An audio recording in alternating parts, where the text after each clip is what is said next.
কোনো রেসে যদি ড্রাইভারের দুটি পা কেটে যায় তাহলে কি হবে? এরপর তার আর কি ক্যারিয়ার হবে? আপনারা হয়তো অনেকেই ব্র্যাড পিটস F1 মুভিটি দেখেছেন। সেখানে দেখানো হয় যে কতটা কুইক রিয়াকশন প্রয়োজন হয়, মুহূর্তে এক্সেলেটর, মুহূর্তেই ব্রেকস।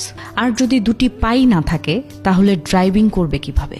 17 বছর বয়সী বিলি মুঙ্গার ফর্মুলা 4 রেসিং করার সময় একটি ভয়ানক অ্যাক্সিডেন্ট করে দুটি পা হারায়। তখন সে বলে, আমার এমনটা মনে হয়েছিল যে আমি একদিন ঘুম থেকে উঠে দেখব আমার দুটি পা নেই, তখন কি করব?